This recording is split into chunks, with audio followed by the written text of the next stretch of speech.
Every financial planning and personal finance expert recommends you to start an emergency savings fund or rainy day fund.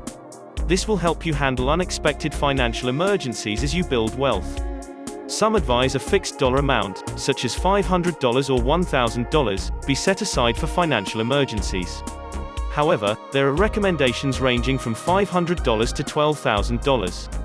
Some recommend saving a certain number of months' income for financial emergencies, such as 3 months' income, 6 months' income, or as much as 12 months' income.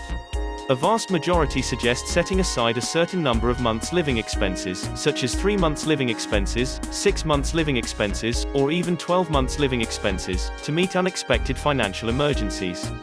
With all these conflicting financial advice, how much money should you save for financial emergencies? I don't know about you, but every single time I attempt to build up an emergency fund, guess what happened? A financial emergency pops up and wipes out my emergency savings fund, leaving me right back where I started, broke. Sound familiar? Does this mean you shouldn't save money at all? The goal should be to build up a surplus to take advantage of new financial opportunities, instead of just saving for financial emergencies. There's a creative power within you that makes your life into the exact image of that to which you focus your attention. If you focus your attention on financial emergencies, by thinking about them, by preparing for them, by saving for them, that's exactly what you'll have in your life, financial emergencies.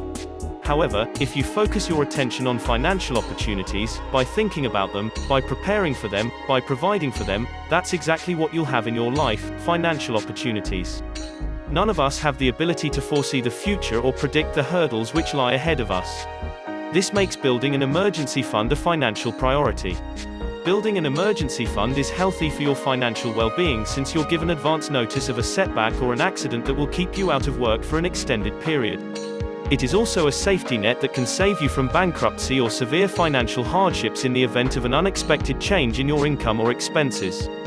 Housing a small rainy day fund should be a vital part of an individual's financial goals. This is of high importance if you don't already have readily available funds in your account for covering any unanticipated expenses. They provide financial security because they give you funds to fall back on if you become ill, or if you or your spouse loses your job, you incur large medical bills, or have an unexpected large bill such as a major car or home repair. You do not want to end up in a situation where you have to buy daily necessities on credit and end up with payments on groceries you bought 2 years back on credit, paying 15 to 19% interest on it. Saving your money in a small account for emergencies is definitely a better alternative to taking a loan or cashing in your long-term investments. If you take a loan, there is the additional burden of paying interest. Cashing out your investments before maturity means not only will you lose out the interest, but also parts of your original investment. This will also set you back significantly in your overall financial plan. Success at building an emergency fund depends on the consistency of saving money on a regular basis and resisting the urge to dip into this rainy day fund for non-emergencies. This money should be kept separate from your regular savings account.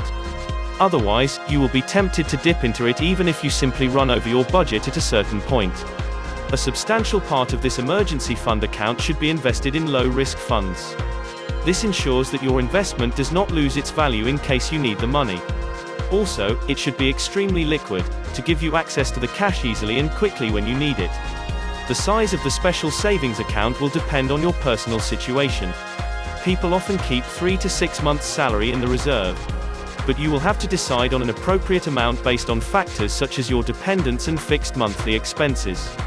If you are single with no obligations and have a reliable support system of friends or relatives during a financial crisis, you might not need a substantial amount of emergency fund. This is opposed to someone who needs to pay nursing costs for aging parents and supporting a young family. The more people you support, the more likely you are to have unexpected or unplanned costs. While making a decision about an emergency fund, you should also take into account the degree of difficulty you may have finding a new job if you lost your present job. In the case of a two-income household, the contribution of both parties should be weighed while calculating how much you should set aside. You may not be able to gather your emergency fund money together at once. Treat it as a financial goal and add to it over time. When you receive a tax refund, put it in your emergency fund account. If you found value so far, hit the like button and subscribe for more great videos. Also, hit the notification bell so that you never miss new video updates. The next videos on the screen contain information you will love. Click to watch them now and I will see you there.